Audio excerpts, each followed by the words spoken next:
오늘도 행복하세요. 자유세상의 유현상 목사입니다. 오늘은 마태복음 6장 12절에 있는 말씀을 중심으로 해서 예수님께서 가르쳐 주신 기도 그 네 번째 시간으로 우리가 우리에게 죄 지은 자를 사하여 준 것 같이 우리의 죄를 사하여 주옵시고 라고 하는 제목으로 잠시 은혜를 나누고자 합니다. 오늘 저 여러분들 예수 믿는 모든 사람들이 하나님을 말할 때 사랑의 하나님 또는 공의의 하나님 그렇게 말씀하십니다. 근데 우리가 생각하면 사랑의 하나님은 한없이 베풀시고 안아주시고 이해하시고 용납하시는 하나님이신데, 그런데 공의는 한마디로 하면 법을 집행하는 하나님, 법은 무섭지요. 그 어떻게 사랑과 공의가 하나가 되어 통일될까 그런 생각을 합니다. 그런데 우리가 깊이 생각해 보면 진정한 사랑은 무질서한 사랑이 아니라 그 사랑을 지켜가기 위한 일정한 룰이 있어야만 하는 것을 우리에게 보여주고 있습니다. 그래서 하나님은 진정한 사랑의 하나님이다 라고 하는 것을 성경은 어디서 나타나고 있느냐.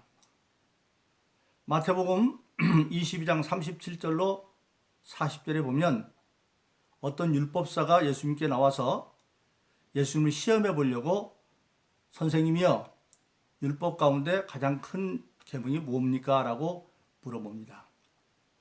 그 율법사의 그 질문의 의도는 다른 게 아니라 그 당시 유대 나라는 하나님 주신 십계명이 장로들의 유전과 모든 것을 통해서 실천사항이 되어졌을 때 하지 말라고 하는 것이 365가지, 하라고 하는 것이 244가지, 46가지, 365가지가 하지 말라는 율로 되어 있냐면 그들의 생각은 이미 마귀가 세상 임금이 되었기 때문에 1년은 365일인데 날마다 마귀는 우리에게 하라고 하지만 그 안 해야 될 것들이 365가지고 그리고 할 것은 246가지인데 왜 그러느냐. 그들의 생각은 하나님이 인간을 만들었는데 그 모든 인간의 기관이 보면 246가지의 기관으로 되어 있기 때문에 우리 인간의 몸은 하나님 만들어 주셨기 때문에 하나님이 원하는 대로 움직여야 된다. 그래서 하지 말 것이 365가지, 할 것이 246가지, 그래서 합치면 611가지의 실천사항이 있었습니다. 근데 지금 율법사는 예수님한테 그 611개 가운데 어떤 게 제일 큰 거냐 지금 물어보는 겁니다. 만약 예수님께서 그때 611 가운데 어떤 한 가지를 이것이 가장 크다 그러면 그 율법사는 예수님께 시비 걸어서 말하기를 그러면 나머지 610가지는 아무것도 아니냐, 그렇게 지금 시비를 걸으려고 예수님께 질문을 한 겁니다. 근데 예수님은 그 율법사의 질문에 611 가운데 어떤 것이다 라고 대답하는 것이 아니라 이렇게 대답을 합니다. 너희가 마음을 다하고 목숨을 다하고 뜻을 다하고 힘을 다해서 하나님을 사랑하고 또 이와 같이 이웃을 사랑하라. 하나님의 것이 첫 번째 계명이고 이웃을 사랑하는 게 두 번째 계명이다. 그러면서 모든 율법과 선지자의 대강령이 이 두 가지다 그렇게 말하는 겁니다. 즉 모든 율법을 주신 근본적인 대강령은 뭐냐면 사랑이라는 겁니다. 여기서 우리는 하나님은 사랑의 하나님이다. 우리가 고린도서 13장에서도 믿음, 소망, 사랑은 항상 있을 것인데 그 중에 제일은 사랑이다 그렇게 말씀하고 있습니다. 그러면 하나님께서 사랑의 하나님이 우리 인간에게 최초에 주었던 그 모습은 어떤 것이었느냐 하는 겁니다. 또 그때 하나님이 어떤 공의를 우리 인간의 조상에게 주었느냐. 하나님은 천지 만물을 지을 때에 우리 인간에게만 특별히 하나님의 형상을 주어서 창조했습니다. 하나님의 인격적인 요소, 모든 것을 옳다 그르다 판단할 수 있는 지적인 요소와 그리고 옳은 것은 받아들이고 아닌 것은 거부할 수 있는 그런 어떤 정적인 요소와 그리고 그것을 받아들였으면 실천할 수 있는 의지적인 역할, 그래서 지정의, 즉 하나님의 인격적인 요소를 우리 인간에게만 주어서 하나님의 형상을 주어서 우리 인간을 만들고 특별한 존재로 만드는 거죠. 그래서 우리가 이후에 알게 되어지면 예수님이 주기도문을 가르치면서 하늘에 계신 우리 아버지여, 하나님이 아버지기에 우리는 그의 아들이기 때문에 형상을 따라 만들었고 우리 각자에게는 인격적인 요소를 주어서 인지하고 받아들이고 행할 수 있는 선택적인 기회를 인격적으로 우리 인간에게 준 겁니다. 그래서 하나님은 우리 인간만을 그렇게 특별한 존재로 만들어서 아담에게 역할을 줍니다. 아담에게 특별히 세상 중에서 가장 좋은 에덴이라는 낙원을 만들어 놓고 거기는 결핍이 없는 땅이죠. 동산입니다. 너는 이것을 잘 다스리고 그 다음에 에덴을 지켜야 된다. 지키라고 하는 말은 침노할 자가 있다는 겁니다. 여기서 우리는 천지창조 이전에 이미 하늘에서 쫓겨난 사단의 존재를 우리가 알게 되는 겁니다. 지킬 뿐만 아니라 에덴 밖으로 나가면 땅을 정복하라. 땅은 바로 마귀가 있는 곳입니다. 이사야서 14장에 보면 너 아침에 계명성에 내가 어찌해서 하늘에서 떨어졌으며 땅에 꽂힌 자가 되었느냐. 하늘에서 떨어져 땅에 찍힌 자가 바로 마귀 사단들입니다.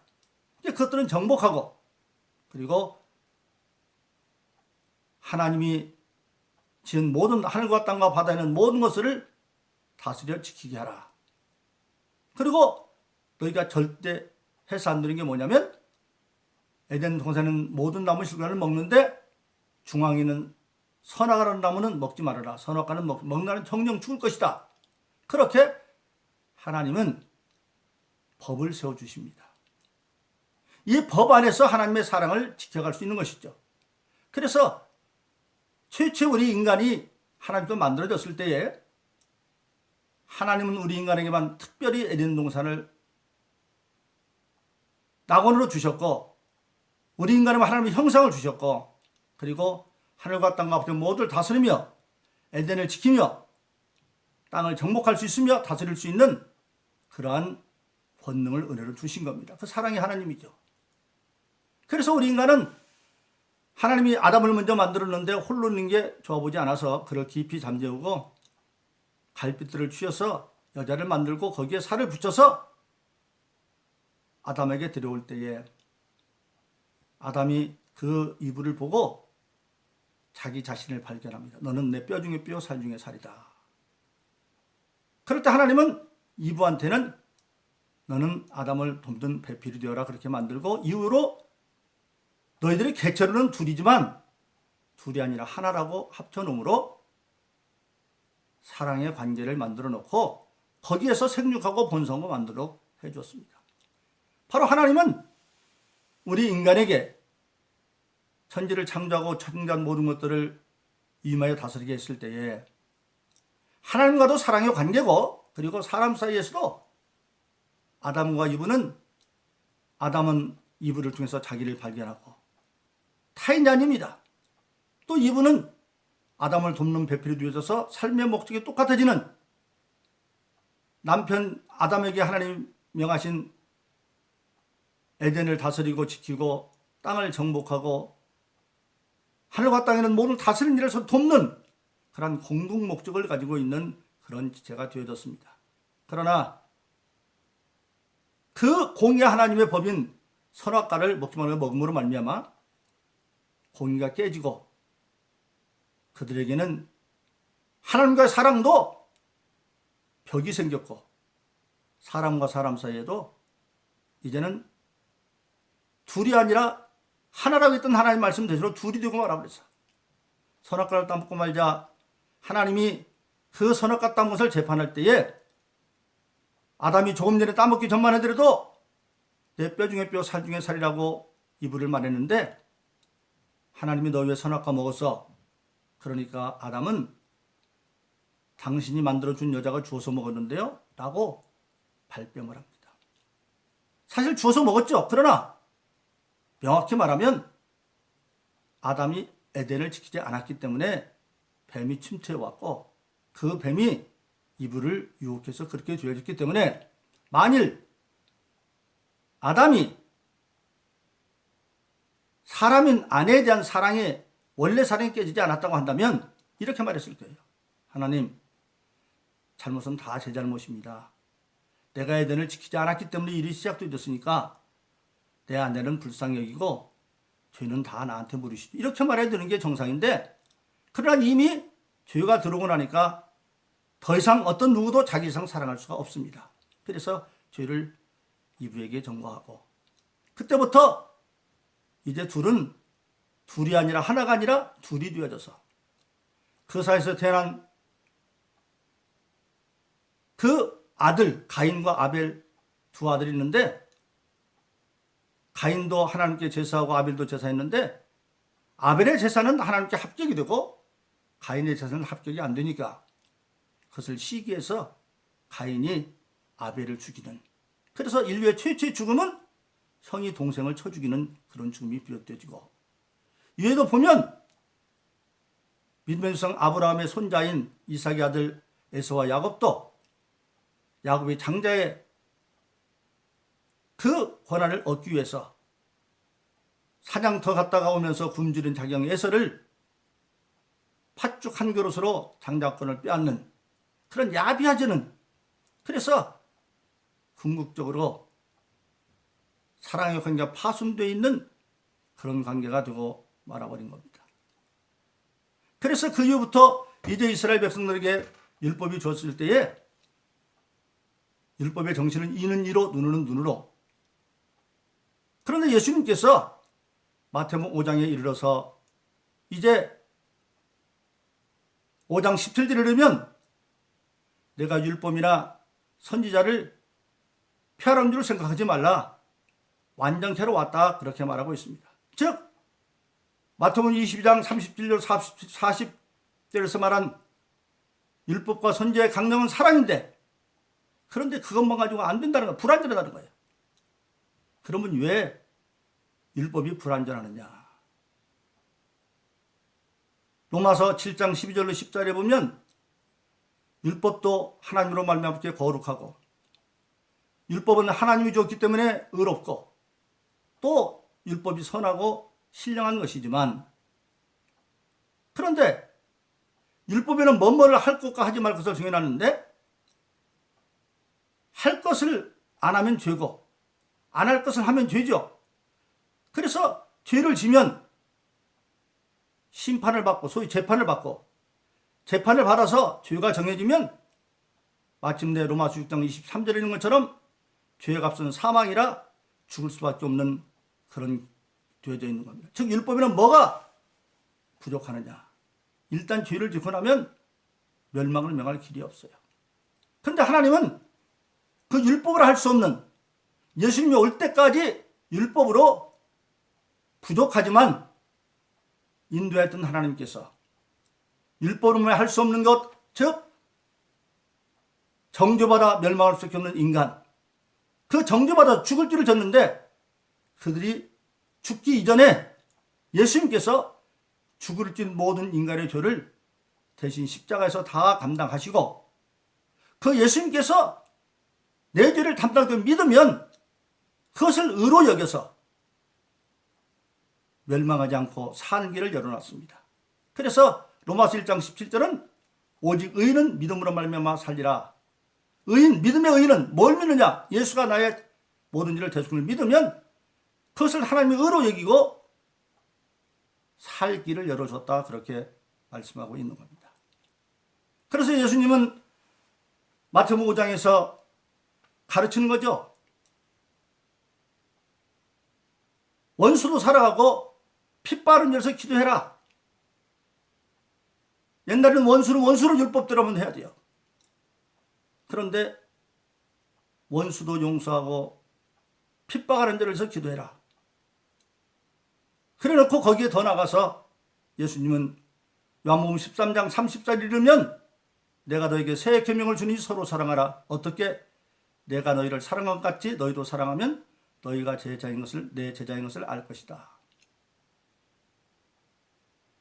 그런데 왜 원수를 용서하고 핍박하는 자로서 기도했냐? 원수도 사랑하라 했느냐? 예수님이 마침내 누가복음 23장 34절에 이르면 십자가상에 지금 못 박혀 고난받고 있는데, 그때 십자가 아래서 그를 조롱하는 많은 사람들이 있습니다. 그들을 바라보면서 예수님이 하나님 아버지께 기도합니다. 아버지여, 저들의 죄를 사하여 주옵소서. 저들이 하는 짓을 지금 모르고 있습니다. 지금 앉아서 며칠 전만 해도 호산나 메시아로 오신 왕이여 그렇게 열광했던 사람들이 대생과 사두개인들에게 사죄를 받아서 십자가의 예수를 조롱하는 걸 바라보면서 예수님은 하나님께 말하는 겁니다. 저들이 지금 뭘 하는지 알지도 못하고 저러고 있다. 즉 뭐냐? 악한 마귀에게 사로잡혀서 저러고 있기 때문에 사람이 누가 원수면 그게 겉으로 그 사람이 원수가 아니라 사실은 그 안에서 역사하는 마귀가 원수다. 그럼 악한 마귀를 이기려면 하나님이 도와줄 수밖에 없잖아요. 그러니까 하나님 우리의 그 역사를 하려면 기도밖에 없기 때문에 사랑하고 핏바르게 기도하라. 바로 그렇습니다. 그래서 예수님은 그렇게 왜 원수를 사랑하고 해dum을 십자가 보이셨는데 그 공생애 중에 마태복음 18장 21절로 31절을 보면 하루는 베드로가 예수님께 묻습니다. 우리 형제가 잘못하면 한 7번 용서하면 되나요? 그 당시 유대 나라의 그 전통으로는 3번 정도 용서하도록 되어 있었어요. 그러니까 베드로 생각에는 3번에 배를 더한 데다 하나 더 했으니까 충분하겠지 그렇게 말했는데 예수님이 아니 7번이 아니라 70번씩 7번이라도 용서해라. 490번. 그런데 그것은 490번이라는 뜻보다도 더 깊은 의미는 끝까지 용서하라 그런 뜻이죠. 그러면서 예수님이 비유를 말합니다. 어떤 임금에게 1만 달란트 빚진 종이 있었는데 갚을 때가 돼서 임금이 불러다 놓고 1만 달란트 갚아라. 그러니까 그 종이 갚겠습니다만은 그러나 임금이 볼 때 갚을 능력이 없으니까 너 전 재산 다 팔고 너도 종으로 팔고 네 아내도 네 자식도 다 팔아서 갚아라. 그래서 그가 갚겠습니다 하는데 불쌍히 여겨가지고 그를 탕감해 줬습니다. 1만 달란트면 숫자적으로 뭐냐? 한 달란트가 6천 데나리온이에요. 한 데나리온은 장정 하루 품삯인데 만일 장정 하루 품삯을 10만 원만 잡아도 한 달란트면 얼마입니까? 6억이요, 6억. 장정이 6천 일을 일해서 벌을 수 있는 돈. 오늘로 말하면 어떤 사람이 월급 받아가지고 20년 동안 거의 모은 정도가 되니까 한 6억. 그런데 1만 달란트니까 따지면 6조에 해당하는 돈입니다. 엄청난 돈이죠. 그런데 예수님이 비유하는 것은 6조라는 것보다도 도저히 인간의 힘으로는 갚을 수 없는 그러한 빚을 말하는 겁니다. 그러니까 임금이 탕감해 주지 않으면 도저히 갚을 수가 없어요. 바로 우리 모든 인간들이 죄값으로 죽을 수밖에 없는 그 죄의 빚은 인간은 도저히 갚을 수 없는 1만 달란트와 같다는 거예요. 근데 탕감해 줬어요. 그런데 1만 달란트 탕감받은 자가 길 가다가 큰 빚진 자가 작은 빚 주고 살았던 모양인데 자기는 동료 동관한테 100데나리온 빚을 줬어요. 100데나리온이면 장정 한 사람의 품삯이 한 달에 오니까 100날 일한 것, 한 1000만 원 정도. 그런데 자기는 6조 원이나 탕감받았는데 갚으라고 하니까 감독도 멱살을 쥐어잡고 감옥에 가다 버렸어요. 그걸 옆에 있던 동료 동관이 보고 그걸 임금한테 가서 얘기하니까 임금이 그 1만 달란트 탕감을 불러다 놓고 책망을 하면서 나는 내가 빌기에 1만 달란트 삭감해 줬는데 그래 네 동료 100데나리온도 탕감할 수 없더냐. 그러면서 그를 다시 감옥에 가둬 놓고 예수님이 이렇게 결론 내립니다. 마태복음 18장 30절 말하기를 너희가 각각 중심으로 그 형제를 용서하지 아니하면 내 천국께서도 너에게 이같이 하시리라. 즉 우리 모두는 이미 예수를 통해서 도저히 갚을래야 갚을 수 없는 1만 달란트를 탕감받은 자이기 때문에 우리는 모든 자를 아무리 누가 나한테 잘못했어도 그건 100데나리온짜리에 불과하다는 그걸 용서해야 된다는 겁니다.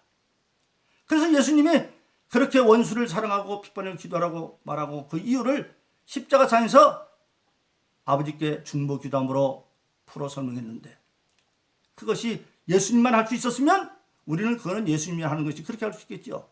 그런데 예수님은 일찍이 요한복음 14장 11로 14절에 말하기를 내가 진실로 진실로 너에게 이르노니 나를 믿는 자는 내가 하는 일 너희도 할 것이다. 그렇게 말씀했습니다.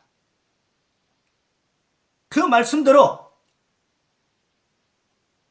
사도행전 7장에 이르면 교회시대 최초의 순교자인 스데반 집사가 순교하면서 놀랍게도 예수님과 똑같은 기도를 합니다. 돌 맞아 죽습니다. 돌매가 날아옵니다.